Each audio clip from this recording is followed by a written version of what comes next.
everybody. Welcome back to another episode of Devil's Advocate Trades Edition.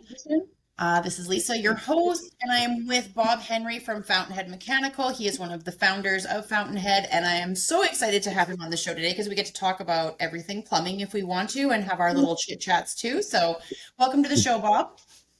Thanks for having me. No worries. No worries. So, as you know, Devil's Advocate is all about the trades and what I like to talk about with everybody is I like to talk about their pitfalls and their successes, what goes on in the trades that you like, or as an owner, how did you come to be an owner, and what are some of the things that you love about being an owner, and maybe what are some of the things you don't like about being an owner.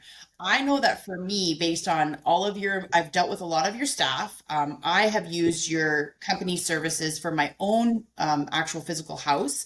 And I've also worked alongside you guys on some other projects. I know that you guys are really good with your staff for the most part. They never have anything bad to say about you guys. And they're always very content. So that speaks volumes to someone like me, because a lot of times I'll deal with trades, as you know, I'm a construction consultant, so I work alongside them. And sometimes a lot of people have a really, like, you can tell that they're disgruntled or they're upset or there's grievances, even though they might have a smile, even though they might be polite. But your people are genuinely happy. So I think you guys are doing something right. Thank you. I appreciate that. It's been kind of like our mission from day one is to try to just attract the best people and treat them how we'd want to be treated. We don't get it right all the time, and not everybody's the right fit for the culture that we're trying to build here either. And we just try to make sure that we learn the lessons over time that are worth learning and carry that forward in the future. I know. I just saw your guys' your ad for you guys were looking for some new hires, like you're trying to get some more new blood into Fountainhead, because you guys don't have a very big revolving door last I checked, and you guys have really boomed in the last year or so. Yeah, thank you.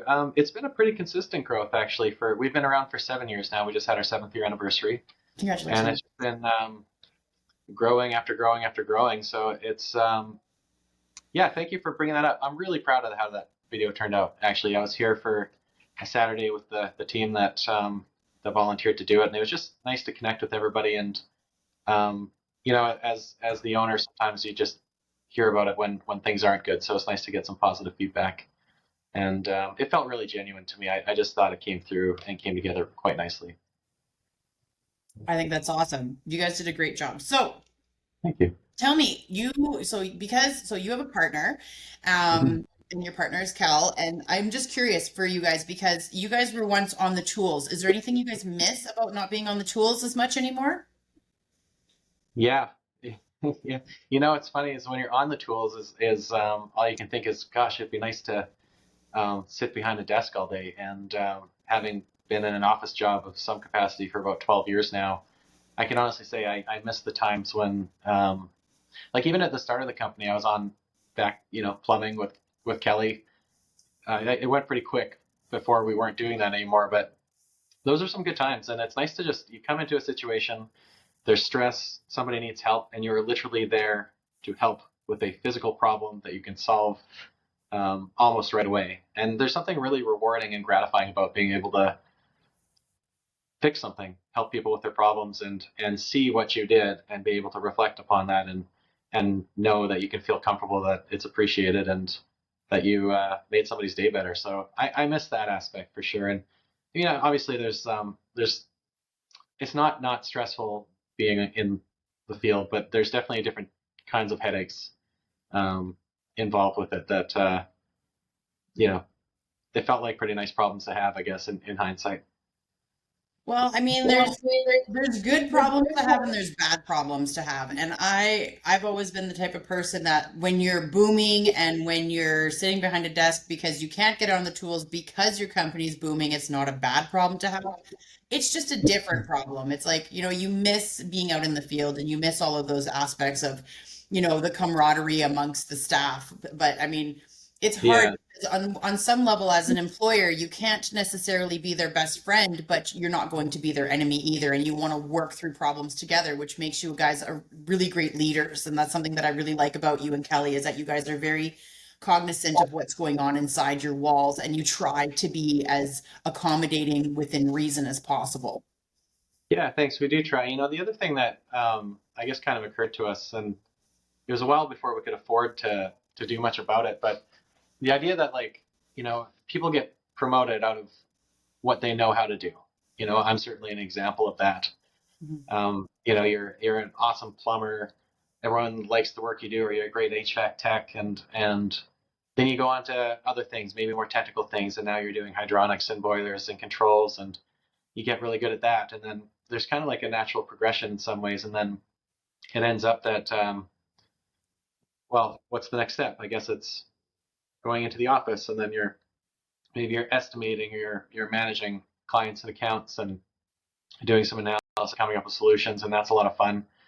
But then you kind of get into this next level of like management, and then you kind of realize like, oh, I'm not trained in this. I this is a different career path entirely. Just because the career path I chose, it opened doors that led me to have the ability to get into this position, doesn't mean that I necessarily know what I'm doing, or I'm trained for the actual managing of people aspect of things. And everybody's different. Everybody has different motivations, different strengths, weaknesses, dreams, fears, and we invest very heavily in leadership training for that reason. And I can tell you, in the last couple of years since we've taken that on, I've felt a big difference in the organization, and it's only just really starting to roll out and get started. But like, just being able to speak the same language with the fellow management team has been just an enormous benefit to us. And I think that, one thing that I would say is a strength of Kelly and I both is, we're definitely like, we're not afraid to admit when we don't know something. And if we don't know something, then great, that's an opportunity to learn. Let's find someone who does. And so that's something that we've been really, really investing in, because I think that a lot of times in our industry, we get a little bit hung up on, training means flying to the States and learning about the new controls on a new model of boiler and stuff. And I think that training when it comes to leadership and management is something that gets overlooked a lot. And I'm really proud that we have invested in that. And I feel a lot more confident having had that opportunity myself. So I love that you said that because a lot of owners don't have like the what's the word I'm looking for? The knowledge and the confidence to say, maybe we need to work on this. Maybe we need to work on that. And you guys are very employee driven because you realize that people are what drive a company. It's not just the people sitting at the top. And there's a difference in life. And what we're trying to do in trades is bring more of those leadership roles. And I would really encourage you and Kel to look into lean. Um, which is a process that is done, and you guys are actively engaging in lean processes. It came through with manufacturing to begin with, and it's creating an atmosphere where there's less waste of time, waste of policies, waste of programs, waste of all of these things. You guys are really trying to work where you're putting the best people in the best places. You're not double dutying. You're paying attention to what your staff needs. You're listening to their concerns, their grievances for the most part, and you're trying to move forward for the best of all parties involved. And I mean, there is no right or wrong way. Like owning a business is like parenting. There's no true right or wrong way. Everybody has what they think is the right way. But you and Kelly are always in that position of where do we need to grow? And that's the difference between being, an owner that is extremely like bottom line oriented and an owner who wants to have a bottom line that's rich in all aspects, right?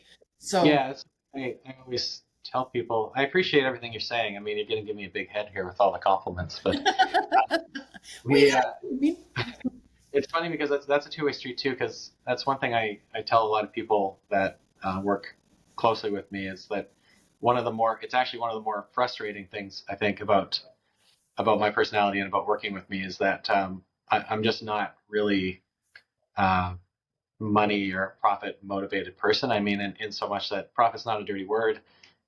Businesses need to be profitable in order to exist and to share with their employees. But I think that Kelly and I are both more value motivated people. And I like to think that's been a big driver of the success that we've had, because I mean the market's certainly been very eager to accept us, which has just been amazing. So Yeah, well, it's fun because we're both in, like, we cater to condo.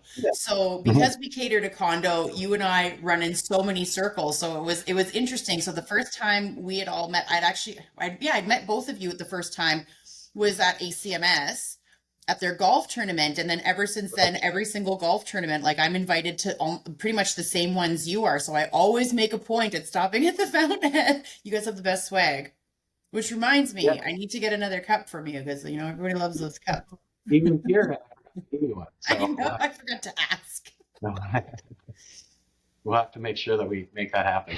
Yeah, and I think it speaks volumes because people always say, "Oh, competition is good in market because then it keeps everybody somewhat honest." But the reality for me is that I think that competition is healthy, but at the same time, I truly believe that if you are good at what you do and you are a good person and you have good ethics, people want you in those positions. And there's tons of plumbing outfits out there, but some that don't do everything you guys do, and some that do all the same things you guys do, but there's so much work.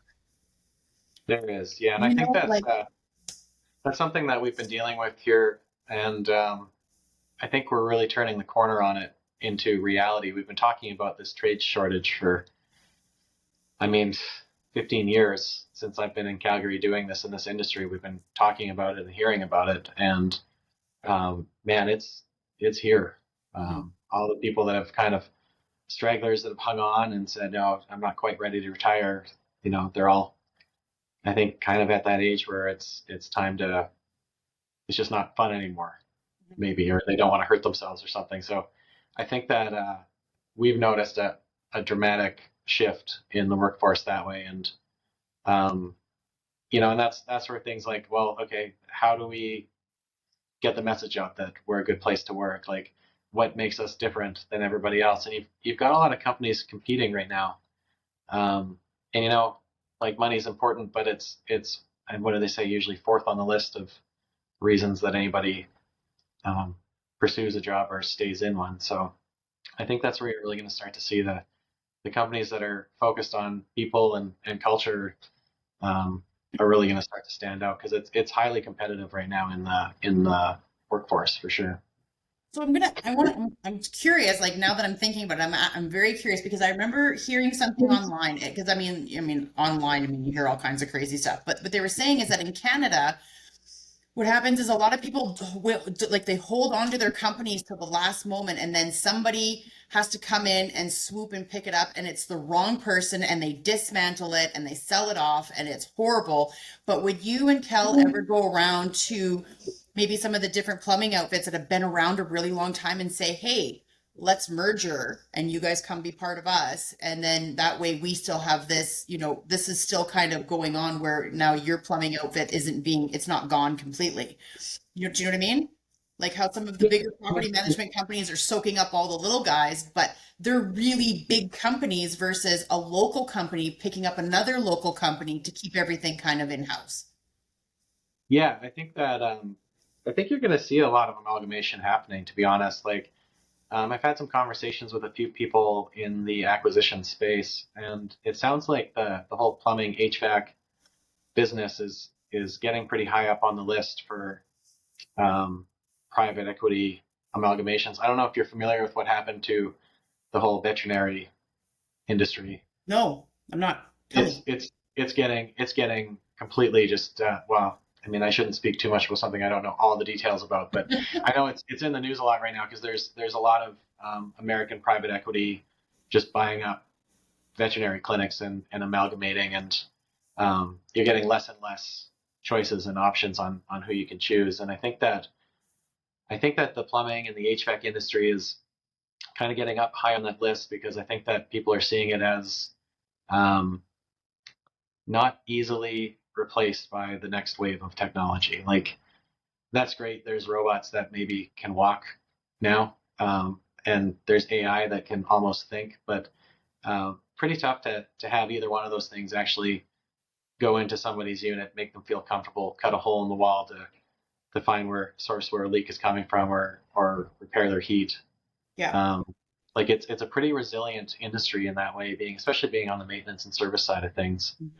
Um, so yeah, I mean, absolutely, it's something that the fun thing about being an owner and especially being an owner of someone like Kelly is, um, you know, anything's on the table. Like we can kind of just, you know, it's like the choose your own adventure book. We're always just kind of, oh, what, does that make sense? Then let's look at it, So we definitely have a lot of big plans for the future of the business and things that we want to do and accomplish, but we're really just trying to focus on the here and now. In the meantime, get the fundamentals right. So I think that's a great thing. And yeah, like what you guys are doing is amazing. But yes, I've heard about all these things I didn't realize it was veterinary clinics that this was going on with, but this is something kind of along the lines that I had heard was that the states are coming in and kind of like dismantling and soaking everything up, which gives not everybody a chance. yeah, But I will tell you this, the jobs that are the most at risk, in my opinion, for AI are virtual assistants and assistants. That's the jobs that are going to be the ones that are going to go like that, because anything that has to do with people, when I say people, I mean like where you're physically cutting into things, where I know that, I mean, like people might say, oh, at least we're going to design something like that. And I'll be like, but you're still going to need to have a person there to make sure they're not overcutting or they don't malfunction. There's still I'm going not to be saying people there. it's not to say that it can't be done. It's unlikely that it'll happen in our lifetime. Like, I just, I mean, I think they have to start building things differently first in a totally modular way where something can be assessed, diagnosed, and kind of pulled out holistically. But there's still going to be thousands of buildings that were built by people that probably going to require a human being to service them for the foreseeable future. 100%. So I'm going to ask you a question, and it's a little bit of a touchy subject. It's on the political side of things, but I'm curious if you're just concerned at all. And I know that you and I have our conversations outside of it, but this is a good one for you. You made a comment earlier saying that you guys sometimes decide if you're going to fly down to the States. And do you think you and Kel will be going into the States to learn more stuff in regards to plumbing or doing any type of shipments through plumbing through the States with everything that's going on? Are you guys concerned and maybe looking to pivot, or are you guys doing that anyway? You know, we've had some conversations about training. It would be like training courses that we would fly people to States for the most part. The thing that sucks is that if things cost more, they're going to cost more, and unfortunately, ultimately, it's going to be the consumer that pays for that. Like, it's not like we can just have the margins to cover a 25% tariff to keep the price the same. Yeah. But I think like we've been having a lot of conversations about training, what our approach is in general. We do some of it just kind of here locally in house, and it's going to be interesting to see the manufacturers that are based in America, how this affects them and what we buy as a result of that. I guess like I would be curious to know how many of the parts that go into making a boiler cross the border, because I think I heard something like just to get a car made, the parts cross the border back and forth 13 or 14 times or something. So it's going to be interesting to see what happens with that. It's a topic of a great discussion whether or not that's something that's going to really affect us in our industry or not. Like I said, the industry that we're in has proven to be fairly resilient and somewhat insulated from economic factors. I think in large part because, I mean, if there's water raining down from your ceiling, it sucks. And whether there's tariffs or housing prices or a recession or an oil crisis or whatever, COVID, whatever we've been through, you're not going to let that go. You're going to call someone in to come fix that, and so I think that's really where, I guess in our model too, like we're always, trying to find the best people has been a part of it. And then just trying to make sure that our processes support our people and that we have a really great product that we're always kind of just trying to build something recession proof, I guess, that just by virtue of delivering on doing what we say we'll do. But it's going to be interesting to see what happens, and we'll find out in a week, I guess, if it's going to, hit us head on, or if there's going to be carve outs, or if it just goes away. Yeah, it's in shape or not. Yeah. Yeah, I agree with you. I mean, I feel bad for all the consumers at the end of the day. I'm a yeah, myself consumer, you're a included. consumer. I feel bad for all of us. Yeah, yeah, it's no fun for sure, and everyone's going to pay more if that stuff all happens. But Yeah. yes, you know, it's out of Well, our hands. yeah, it's true. It is what it is. Mhm. Yeah, So you guys, yeah. you just actually finally took yourself, you actually took yourself on a break finally. I mean, every time I see you, I know Kelly takes quite a few breaks. That's He it. goes, he flies away with his family and goes to Mexico and goes to, he's got a nice place in Invermere, whatever, wherever that it, like if it's, I don't remember if it's Invermere, it's in and around the BC area. And I know he goes and has fun, but I don't ever hear about you running away anywhere. So I was happy to hear that you and your family took off and had some fun. Yeah, we had a great time. I've never been to Maui before, but it was a pretty special place. Just sunny and 28 degrees every day that we were there. So I mean, there's not So much to well, worry there's a about. few islands in Hawaii. Did you guys just stay in Maui or did you guys go travel around a little bit? No, I wanted to. We were there for 10 days. I thought, oh, well, maybe I could just catch a plane. And I really want to see Pearl Harbor at some point Yeah, in my life. But we just stayed on Maui, honestly. We had some friends that we went with that really know the place. yeah. And, they took us to all these awesome, cool beaches.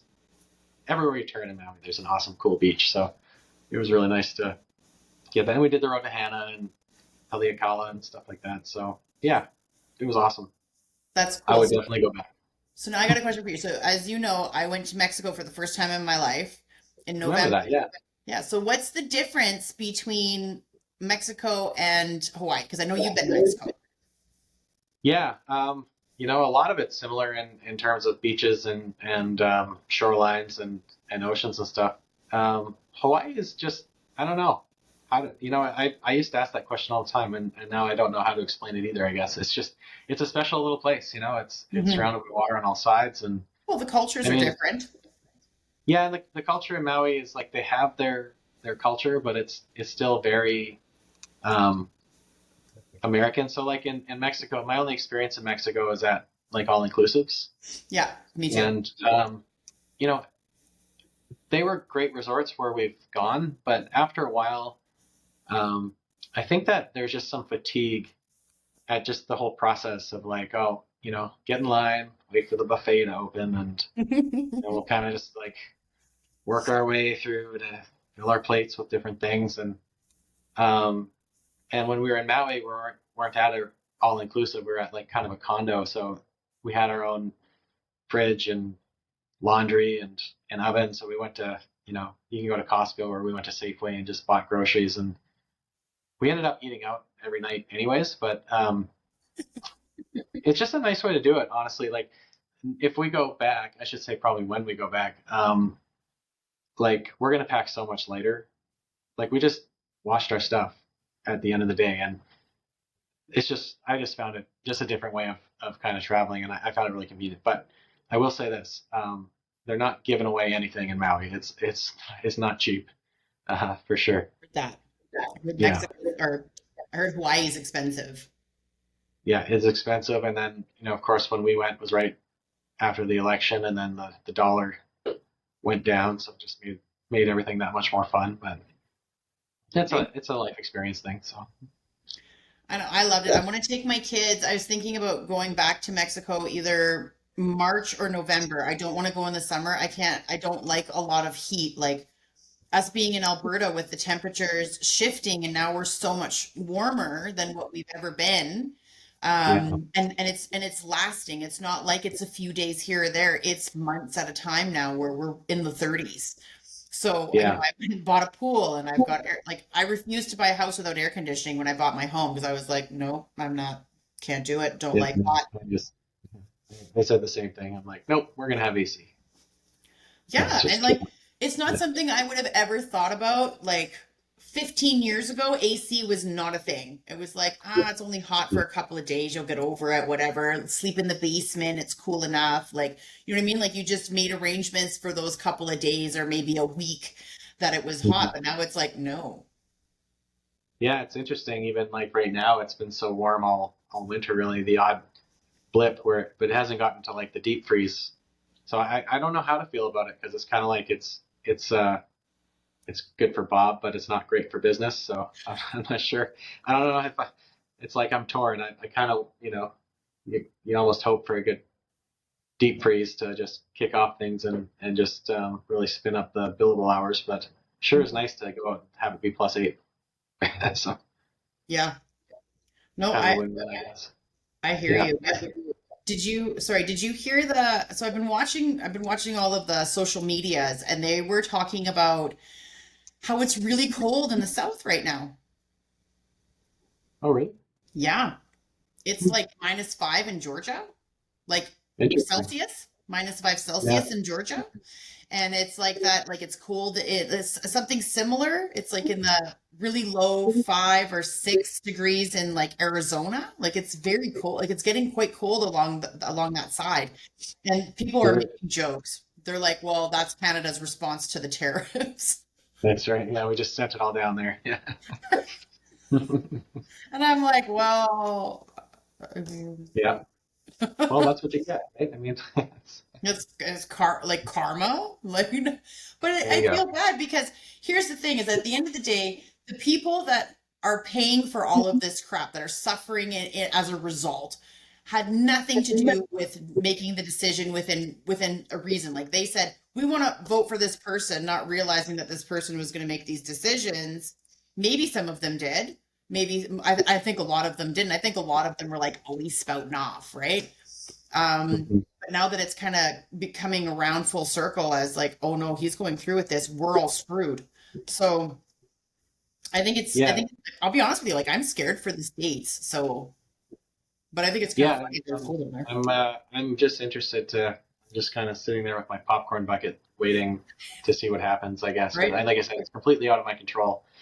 Yeah. Um, so I mean, yeah, I mean, I always find it just remarkable.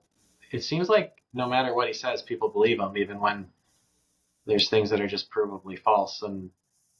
But I mean, people. I mean, obviously, like he won, and that's what the people want. So I guess All of the we'll people. see what It's happens. no different than in Canada, right? Like, I mean, people vote for a certain government, hoping that their government elect will get in, and then it goes the other way because as we have it, we have a majority rules, right? So, and it's the Mhm. same thing there. But I mean, he's a little bit wild, if I'm being honest with you. Like, he's wild. Like, he's very much a loose cannon down in the States. I feel bad for the people in the States. Like, I do, because I mean, like, he's sitting there saying I rigged the election, and they've got him on recording, and I'm like, I haven't heard that one. I do think I like the image of a loose cannon, uh-oh. like just firing away, not bolted down. I think Right? that's just like a perfect description for some people. It really is. Like loose cannon is something I say that like I've had people say, "Oh, Lisa, you're a loose cannon." I'm like, "Oh no, I'm a controlled cannon." I'm like, it all depends on who lights the fuse. So, Yeah, exactly. Yeah. and that's what it is, right? For me. So when people call me a loose cannon, I just laugh. I'm like, "Well, how much gunpowder did you put in, and did you light the fuse? Because you might just get a little poof." So, Yeah, it all depends how it's set up, right? Yeah. absolutely, absolutely. But I mean, it is what it is. And I mean, most people like to, I mean, there's so much right now. The big conversations is politics right now. And it's hard because they always tell you, don't talk about politics, don't talk about religion, don't talk about, and I'm like, that's what everyone talks about right now. And I'm like, I don't know what to do. So it's funny. I went on and I did a little rant about politics and my opinions. Now, I didn't post all of the shorts for my opinion. You'd have to listen to the full version for my opinion on Canada's politics because I was like, I don't really want to pot stir too much because Mhm. I mean, everybody has strong opinions when it comes to politics, and it gets kind of a little bit nerve wracking, especially with me being, well, us being in Alberta. I'm not super happy with the way some of the Alberta government has been operating. So, of course, I spouted that off. Now, has it dropped? Of course it has. And people are listening to it. And funny because when that one dropped, all of a sudden my podcast team was like, "Hey, Lisa, you're ranking 145 now. You've gone up in a month by like Wow. 60." And I'm like, "Oh, I'm like, guess that controversial talk sparks some people's interest." That's interesting. I always wonder about that because I find that I tend to shy away. Like I'm a little uncomfortable Yeah. to talk about that stuff publicly because it's like there's so many different views and opinions. I don't want to alienate anybody with stuff I think. And then I always worry like, well, what if the information I have isn't totally accurate or current either? Like there's so much. I find that's different since like I don't know, maybe 10 years ago, but like the proliferation of like misinformation, it's made it a real job to actually go in and try to find out what's actually true. Yep. Um, and on both sides, there's just like sensationalism. You have to think, oh well, that sounds a little weird. If it sounds weird, then it's probably a version of the truth, and it's just I don't know. It just seems like a huge commitment of time to me. I agree with you. There's no control in what is now spouted off. People can just say whatever they want, however they want. So what I always do with especially because I'm on a platform podcast and lots of people listen to me and anybody can listen to me at any time, is I say, this is my opinion. This is how I'm understanding it. If this isn't accurate, like I challenge anybody to come on and be like, hey, Lisa, that's not right. Okay. What do you got? Mhm. And if they're like, well, here, because I do listen to a lot of different people and I try to find sources that I trust to say, is this legitimate? And I do have a couple of sources in Alberta and I have a couple of sources that are in Ontario to say, am I following this accurately? Am I hearing this, right? And I'm looking for facts. I'm not looking for your opinion. I'm looking for facts. I will make my own opinion. And, a lot of people, like the people that I talk to are like, yeah, no, you heard that right. And I'm like, okay. And I talk Yeah. about on the podcast, I also talk about LGBTQ and that aspect of it as well, because there's so much out there about that as well. And so there's so many opinions. And so for me as a podcaster, as someone who wants people to have these conversations, and by the way, kudos to you because you guys don't discriminate anybody in yours. I've seen everything. You have got all the colors in there. So kudos to you because not every employer does. Some employers, they don't advertise that they're doing that, but they're not cool with it either. But I've had, like, you guys have had some really great female plumbers. You guys have had HVAC and plumbers of all different colors and races and religions. So kudos to you guys because not everybody does that. Yeah. Yeah, well, people scream equal opportunity employer, but it doesn't always happen. So, I mean, Yeah, I think that I feel like a lot of I feel like it's primarily driven by social media. I know yeah, that's kind of like the easy scapegoat to blame, but I feel like it deserves it. And there's a book that I read a while ago. I think it's called The Chaos Machine, okay, and it literally describes, but from forget his name. Anyways, he was a journalist that literally followed the development of social media and tracked how it started to affect society. And I mean, there's been governments overthrown over the use of this stuff, right? And just how you kind of just start to really understand how it works. It's a business really just driven by, I mean, greed and the quest for more profitability. And regardless of how you feel, you're more likely to engage with an advertisement if it angers you. So things are kind of designed to make you click on them. And the more sensational it sounds, the more likely you are to click on it. yeah, Even me, like I knowing it, sometimes I'm still not because I'm like mad about it, but I'm usually kind of like, well, that sounds ridiculous. I got to see. I want to see where that goes. You know what I mean? And it can be interesting. And I think that it has had a real negative contribution to people's mental well-being, yeah. like in general, I think. And I don't pretend to know what the answer is to that, but I think that it's a huge driver of a lot of the feelings of isolation and I guess loneliness that a lot of people feel these days, anger and just a lot of negative emotions. Because I think you kind of spend a lot of time chasing down those rabbit holes and trying to see where they go, and not a lot of people are aware that it's feeding you that stuff because Yeah. it wants you to keep clicking because that's all it cares about. The more you click, the more advertising dollars it gets paid. It's true. What you're talking about. So you're talking about clickbait, and you know what? We know this from experience because I mean, like I even said it in one of my podcasts, like the Jerry Springer thing. Like I felt like the inauguration was Jerry Springer, but we knew Jerry Springer was somewhat fake. But what we Mm-hmm. didn't know was behind the scenes of that. I mean, I didn't watch the documentary for that, but there was a lot of talk about how behind the scenes, how a lot of things went sideways because people were embarrassed and people didn't know what was going on and people were set up in these situations that were coerced by the staff of these, of these different news or media segments, right? And that's what happens a lot is media, like Fox News and a lot of these guys, they want to play on your emotions, and the emotion that's the easiest to play on is anger, frustration, or curiosity. So that's where you're going to be like, well, wait a minute, what's happening? And then you want to look into it. Yeah, So, and I mean, like that's media across the board, in my personal opinion. I think media kind of dictates what they want to put out, how they're going to edit it, and that's why I always say I don't edit my podcasts. I want you to see how they are as is. The only thing I edit is taking out different noise in the background that might be, like there might be my kids might be talking, and I don't want you to hear that, so I'll just noise cancel that. Yeah, right? So, I mean, that's it. Other than that, you get it raw because there's so much editing that people do because they want to gloss over one aspect and then up, and then hype up another. yeah, So, and I'm just not into that. I'm like, let's just have the real conversation. You want to talk about this, you want to talk about that, let's talk about it, right? for So, sure. yeah, it's just Yeah. one of those things, And but I know you talk about mental health a lot in the I do. trades. Um, I think that's a good conversation to just keep having you and anybody really just kind of keep coming back to because I feel like it's kind of a segment of the population where it's not really discussed enough. I I agree. think it's uncomfortable for a lot of people in those positions to really feel like opening up or discussing how they're feeling. So I'm not sure what that is exactly, but there's something about the culture of being the tradesperson that seems to make it tough to be comfortable with conversations around So feelings. this is what I understand. This is how I understand mental health.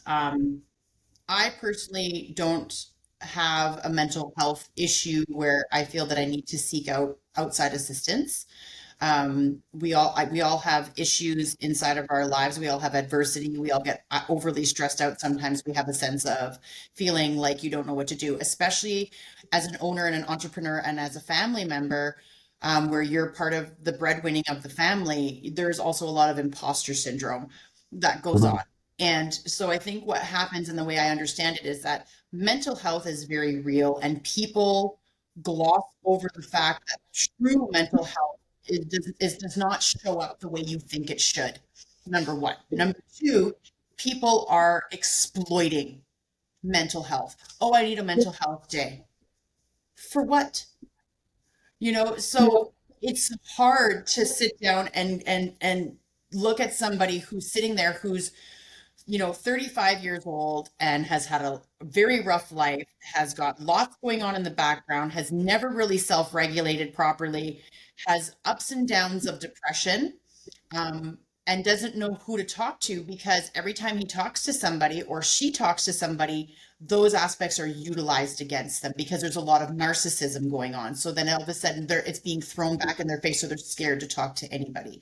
And then Mhm. all of a sudden, you come to work and find out this person has tried to take their life, has taken their life, is not doing well at work, is fighting with people, physically fighting with people, and you're like, "Whoa, what's happening? Why did I see that? Why am I seeing the signs?" Because normally this guy or this girl is really funny and she's sweet and everything's pretty easygoing, and then all of a sudden one day it just snaps inside them because it's too much to take because there's so much frustration and imposter syndrome even in that person without being an entrepreneur, because imposter syndrome exists in everybody, that this is what happens. Now, Bob, you know firsthand, based on the fact that you were someone that was on the sidelines witnessing mental health. So share with me, if you're willing, your experience as someone who has seen it firsthand. Yeah, I mean, so I have to think where to start. Um, I guess I can talk about my father. He was a master electrician, and it was funny because he was also a boiler guy, which is kind of what I through a different trade, a different path with my gas fitter license. I ended up also being a boiler guy, but um, yeah. So he was self-employed before I was born. He had his own company. He had a partner, um, and I'm not sure how the partnership went. I think he ended up buying him out, but I'm details are fuzzy on that because he didn't talk about it that much. But I know that like for my entire life, I remember him always kind of reminiscing on like those days when he was an entrepreneur, he was self-employed, and when it was good, and when the economy was bad, it was scary. And but there was kind of like some romantic notion that he had about that time in his life. Like he really connected with that emotionally. Like that was a part of him. He's an entrepreneur, I think. And then he had two kids, my brother and I. My brother came first. 18 months later, I came along, and he had, I guess, got tired of fighting to get paid, and he decided to take a job at the sugar factory in Tabor. So he became a kind of like a factory worker, electrician doing maintenance. So it kind of like Groundhog Day. I think he did that for 26 years. And it's hard to say what caused what, but that definitely led to alcoholism. Really took off with him. He wasn't an abusive drunk or anything, but he was, always he was always drinking. I mean, it just is what it is. And then I think his mental health just continued to deteriorate and just became more and more depressed, and then started making questionable decisions. I remember because I grew up in a small town, and I remember when I was in grade 3, he had a DUI, and the newspaper put a picture of him in a little article about how he got a DUI, and I remember he was just mortified at that and shamed, and then shortly after I moved away, he took my old car for a drive again, and he got another DUI on his way home, and then that was the last thing he ever did. He came home and he ended his life that day. So that was a tough time for sure. And at the time, my wife now was my girlfriend then was was going through treatment for Hodgkin's lymphoma. So it was definitely a tough period. And I like to I think about that a lot and how that's kind of shaped my journey, because I know that in the early days I always felt like kind of romanticized desire to be an entrepreneur. I think probably because of a lot of the way that the impact that he had on me. And I remember having a conversation with Kelly, and we were friends before we were business partners, and we would talk about everything. And one of the things we talked about was that both of our family history and things that kind of led to how we're feeling the way we're feeling. And he was stuck in a place where it wasn't a good cultural fit. He kept getting grievances against him from the union because he was trying to do things that maybe would fall under the instrumentation people's line of work. But he just wanted to grow. He wanted to do new and interesting and cool things. And that just wasn't what he was hired to do. So it wasn't what he was able to get away with. And I think I found myself in a place where I started to feel like maybe it was not the right culture fit for my personality as well. And I always had this strong desire to be an entrepreneur. And I said that to Kelly on one day on the phone, and that was kind of the day that we just decided, screw it, let's do it. I said, I think that I've got my kids were young girls at that time, and I said I think I'd rather try this and fail, because we're so scared to leave these like great jobs that we had at kind of like an executive level and risk it all, and I said I think I'd rather try and fail and teach my kids that it turned out okay. Like you can try things and you can fail and you'll be okay. Then, get to the end of my life and realize that I never tried it at all. And like, if I had like, if I knew that there was another life to go like do over, then I very well may have just stayed and kept doing what I was doing. But, that's the thing about time, is you only have so much of it. So yeah, that's kind of, the whole mental health impact's been a huge part of my life, and I would say that's something for my father that he just didn't have the tools, or he had the access to resources, but he just didn't have whatever it was he needed to access those resources and get the help that he needed to get. I think a big part of that too, Bob, is that your father is born, he's probably the boomer generation. And boomers were born to, so their parents which would have been our grandparents. I think I don't remember what they're called. I don't remember what the generation's called. Meh. But I'm pretty sure that there's boy code, right? So it's you don't cry, you don't show weakness, you don't do this, you don't do that. And so the things that really affect men, things that are like shame, is something that really eats away at a man. If anything that's shameful or anything that's faux pas or anything that can bring down not just their ego, but their image, which their ego and their self-worth is attached to. So if anything, and so that little tiny blurb in the paper destroyed your father. Whatever was going on in his world, wherever there was little bits and pieces of depression that were surfacing based on whatever decisions and choices that were made, he was trying to hold it together best he can, but that destroyed him. And so what tipped the scale was that second one. It was like, I can't come back from this.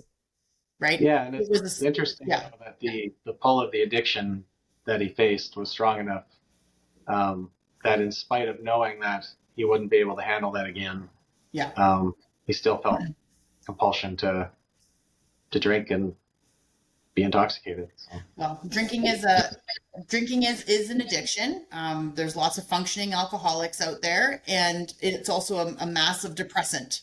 So it just amplifies your depression, which isn't good. And that's something that we all learn when we go through the courses for drug and alcohol. Like I had to take all those courses through, many different fields that I did. So I did policing, I've done, criminology, and I've done safety, and all of those have, you go through the drug and alcohol courses to understand the effects of different types of drugs. And so it's one of those things where it doesn't matter what your addiction is. It is drowning out an aspect that you don't want to think about, right? It is a form of depression that you don't want to feel bad. You don't want to feel remorse for the things that have gone on or choices that you've made. And I think that's where people struggle with mental health, is that some of those choices were ripped from them. And some of those choices were made kind of in fear, so there's sometimes too. And I try to imagine what that must have been like. Like, he grew up with like very, very almost fundamentalist religious parents. And, I got to think the expectations put on him as a result of that upbringing must have been a lot of pressure. Yeah. Yeah. Well, because I think about people now that are in very religious homes that are, our age, and they're, they're terrified to do anything to make themselves happy, because God forbid they might go to hell, or they might get discommunicated, or, they get excommunicated from their congregations or from their families because they're making choices that will be better in the long run for their family or for their mental health. And that's why with me, I'm all about peace. Like after things that went on with me, which about, and I've said on the podcast before, but people ask me like, what was the change? And I always say to people, I want peace in my life. So if you're going to affect my peace, I'm out. Yeah. More people need to fight for peace. Yeah, I agree. I think that's important. And I think that that's a really hard thing for anybody to do, though, which is funny. It is. To draw those boundaries I know that's something I've always struggled with, having boundaries and actually enforcing them. Me too. I'm awful at boundaries. And it's funny because Kel put me onto ChatGPT like a while ago. And Yeah, he loves it. I know, he's so funny. And so hang on, I'm gonna grab this document. So I grab this document and I write things, and it's so funny. So what I'll do is I'll be like, I'm having a problem in my head about a situation. So I'm like, and this is what I just did, like no lie. I said, help me understand people-pleasing tendencies and overcome guilt when saying no. Because I tend to be a people pleaser, but I also know a lot of other people that are people pleasers, because it seems to be something that goes with our generation, for people pleasing. So, and then it gives you all of these aspects of what to do, right? So it's like introduction, briefly define people pleasing behavior, organizing people's needs over your own, to gain approval or avoid conflict. And I'm like, yeah, that's accurate. And then it goes like why people pleasing happens, the root causes, psychological drivers, just things like, and ChatGPT spits this out. But you have to, like, I'm really tricky about it because I don't want to like give AI like more information about me or about somebody else's situation. So Yeah. so I put it in a like client, help, please help with psychology assignment. And it's like client is presenting blah, blah, blah, blah. And then it spits this out and I get to read it and I'm sitting there and I'm reading it. I'm like, wow, you know what, ChatGPT, this is pretty fascinating that you could just collect all of this, Yeah, that's really. I always tell people when I'm asked, I always say that I'm a recovering people pleaser. I'm definitely a work in progress. You know what? I think it's something that's just gonna, if I'm being honest with you, the big, like what ChatGPT said is accurate. It's either avoiding conflict, so we take the path of least resistance. So it's like, yeah, I'll do it. Not because we want to do it, not because it makes us feel good to do it, because it's protecting our peace.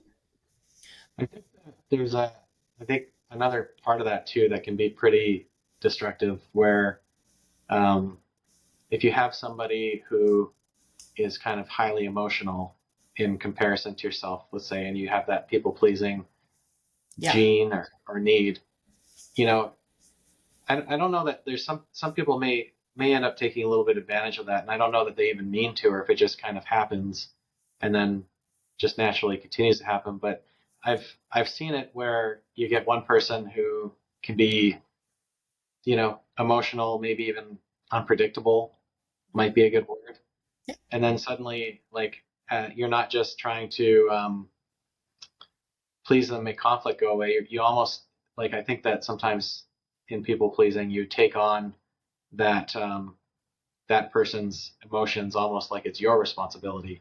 And I think that's been in my life a big challenge to overcome, to realize and understand that how they feel is their responsibility. And in so much that I need to make sure that I'm not doing anything directly to cause harm, you really need to draw those boundaries and put them up and say, no, listen, that's not a me thing. Yeah. I don't need to run around trying to put out all the fires before they start to try to keep the person from losing their temper or something. Yeah.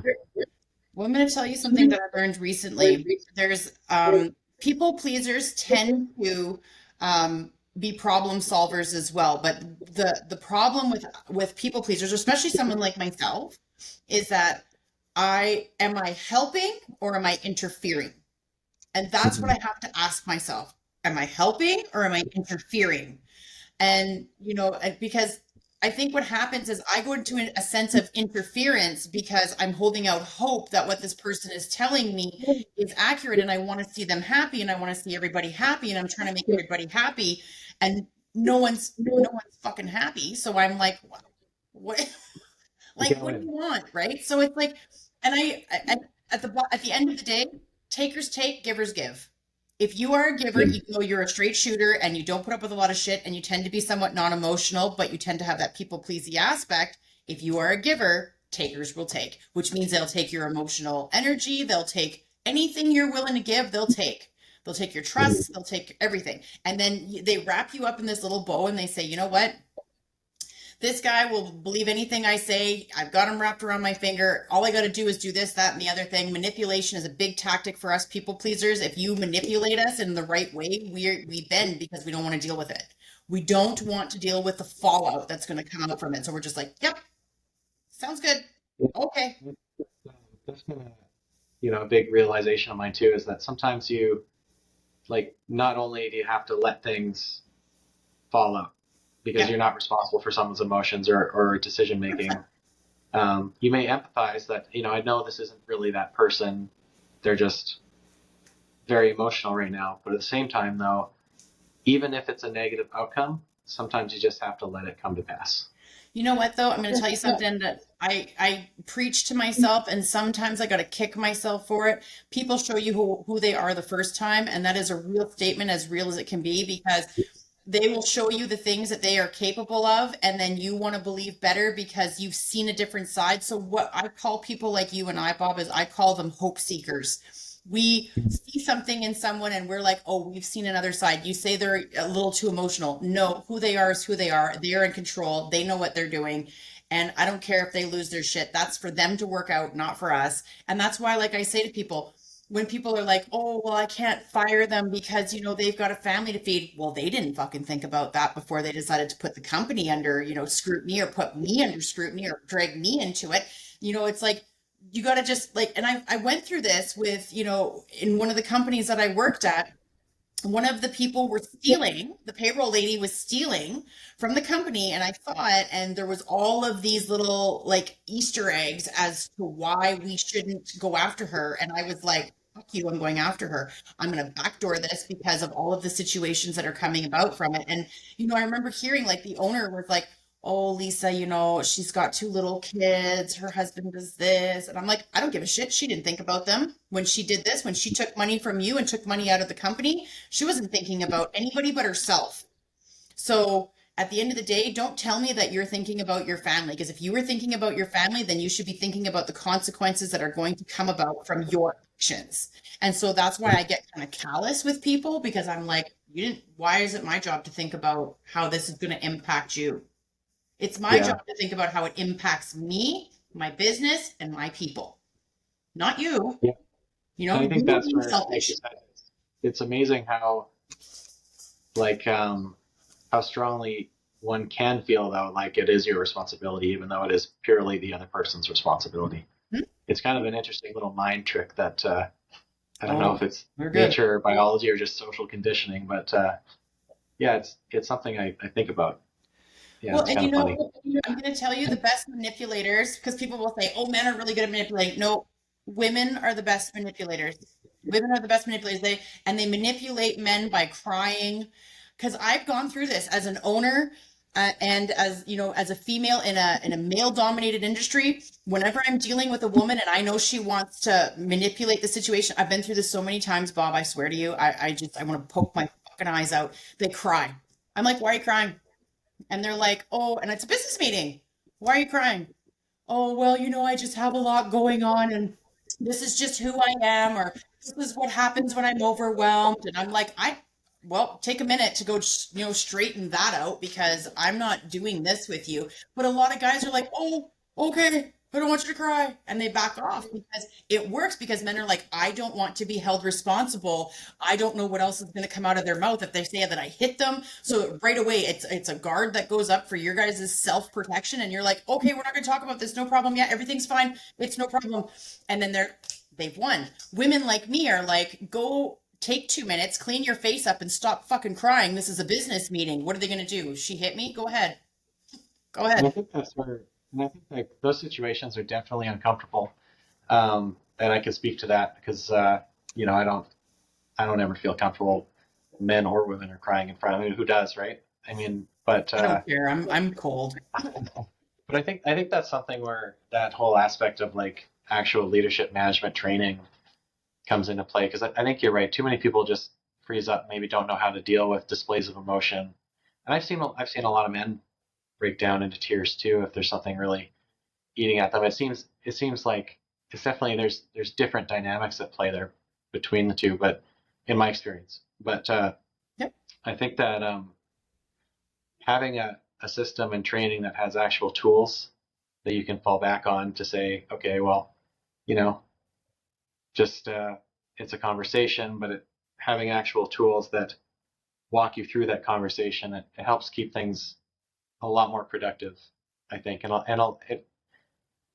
Yeah, I can't say enough about people getting actual training for management. I think it's just critical. I don't care what I agree. level of any organization you're in. You can always learn something, and there's going to be something beneficial that comes from it. I agree. I've got certifications behind me here that are communication, management, and conflict resolution. I've got like all kinds of certifications. I'm actually doing my CBT certification right now. So cognitive behavioral therapy, that one's almost completed. Then I'll be going into psychology. I don't disagree with you. I think the more training you can get in how to deal with people and the way they operate is going to equip you on how to deal with it. Don't get me wrong. I'm cold when it comes to people crying if they don't have a valid reason, or we're in the middle, or there's a quick shift. and they're not getting their way, and I can see right away that this is a manipulation tactic, I have zero patience for it, and I have zero empathy or sympathy for it.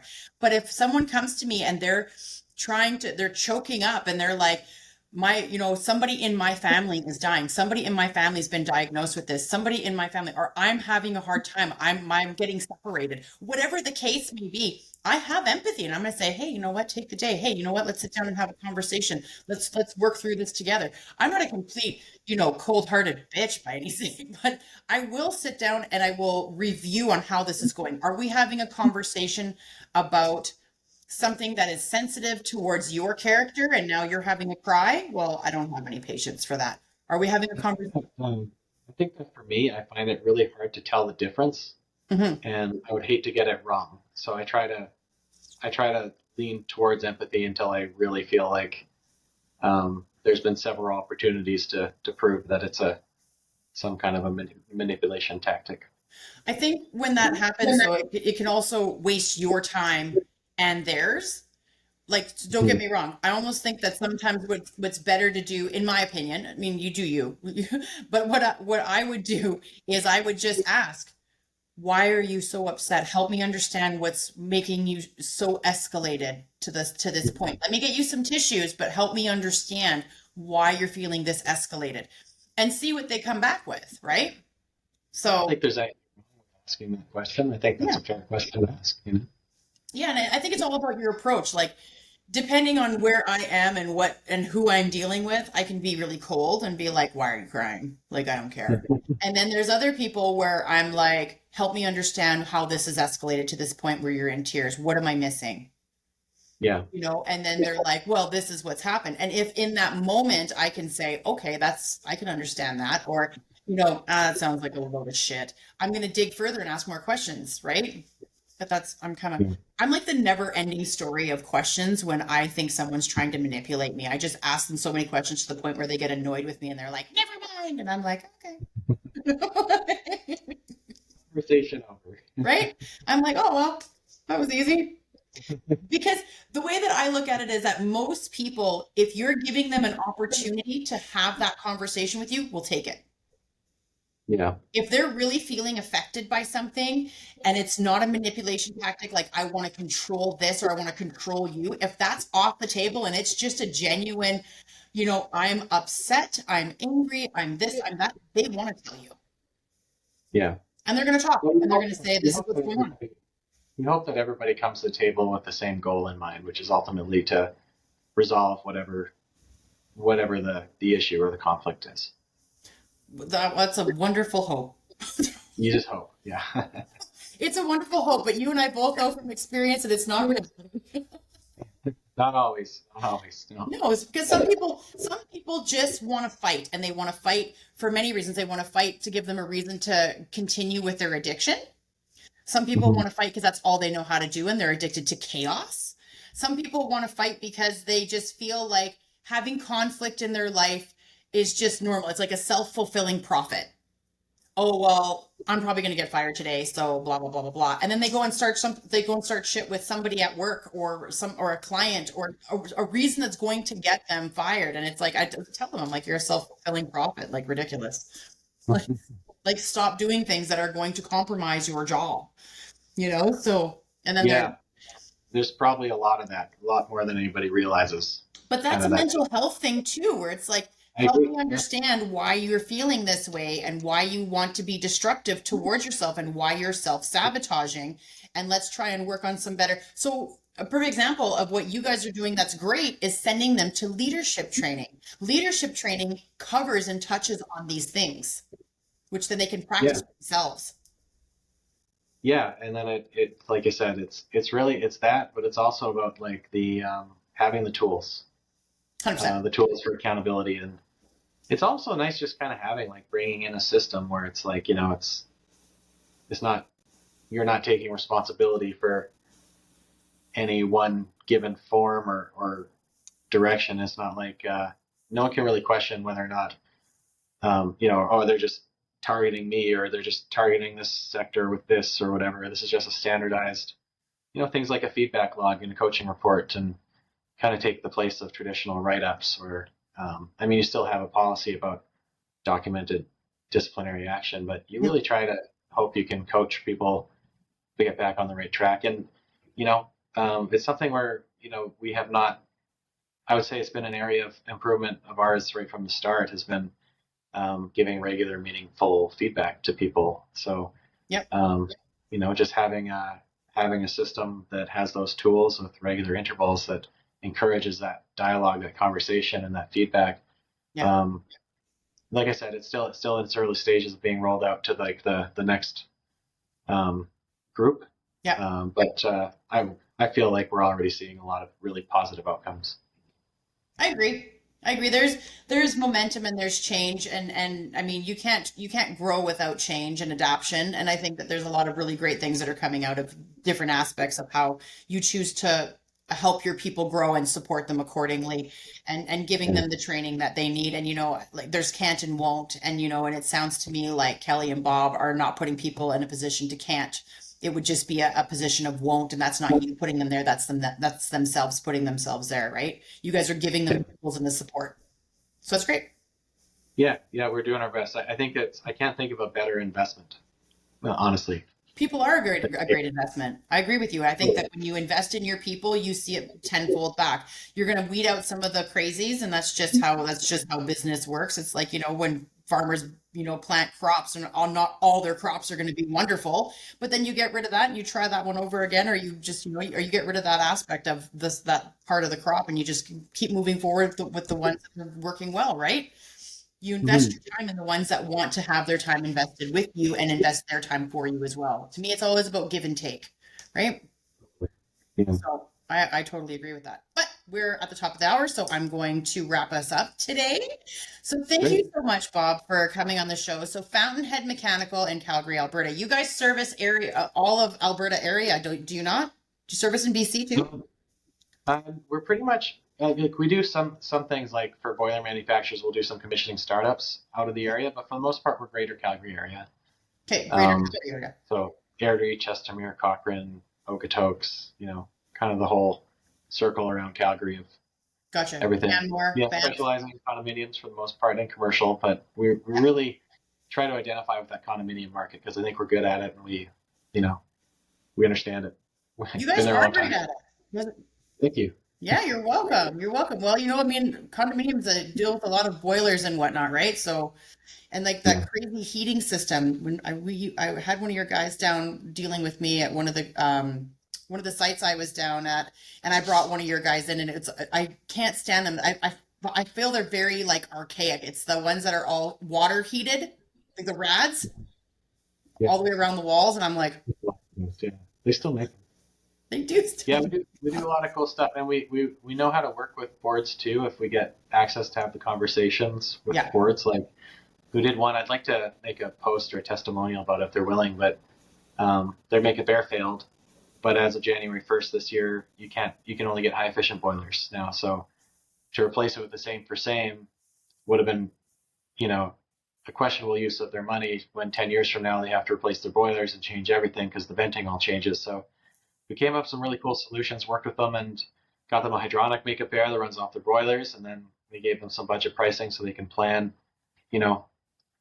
accurately in the reserve fund to replace their equipment as needed. So stuff like that is just fun, and we get a lot out of it. And they, it just really helps kind of solidify the market we want to be in. Well, let's not forget you are logged in for June to do a talk with Condo Chats at COF. So I think this is a great topic to talk about. So I think that would set you aside. So I know, so I always have a couple plumbers, a couple of like every trade. I'm pretty sure. So Trotter will be talking as well. So maybe this is an aspect that you cover, and then they can cover something else, so that people don't feel they're getting the same information. I wonder if it's worth getting us in touch with whomever is speaking on their team to kind of make sure we don't. You've spoken with him. Oh, okay. Yeah. So you know who it is. But I think I'm never against people knowing who's from the opposite side is coming over, and what they're talking about. I've had two different types of engineers, and they talk, right? So I had Morrison Hirschfield Stantec, and then I had RJC. So Oh, then, cool. and I know that they talked with each other, which is great. I love that. I Yeah, love that they all talk. you don't want it to be boring and repeat yourself a bunch of times. So We want everybody yeah, to do well in it. 100%. definitely. Okay, so how do people get a hold of you or Fountainhead if they want to bring you out for services? They do residential, condo, and mostly commercial. So Yeah, yeah. Usually it's through the property manager. We've got our main number 403-702-6900, and then um, by email info@fountainheadmech.ca is pretty easy to send an inquiry through, and then it can kind of get delegated to whoever the right person is. there you go. So info@fountainheadmech.ca. You betcha. Yeah, Okay. that's kind of our catch-all for new There you stuff. go. Perfect. Well, thank you so much for joining the show with me today, Bob. I think that there were a lot of different wonderful things that we got to cover. And just have a quick little chat about Hawaii because I always like talking about traveling because I want to do so much more of it as I grow up. Yeah, yeah, me too. When I'm growing up, I'd like to travel a lot. Exactly. Okay, so as always, everybody, thank you for joining the show and hanging out with us today. Please go ahead and send me an email at any time, lisa@lpmenterprises.net. You can ask me any question. You can send me a story. I will read it out for the segments that I do on my own. Other than that, we will catch you next time. Thanks so much. Have a wonderful day and don't do anything crazy.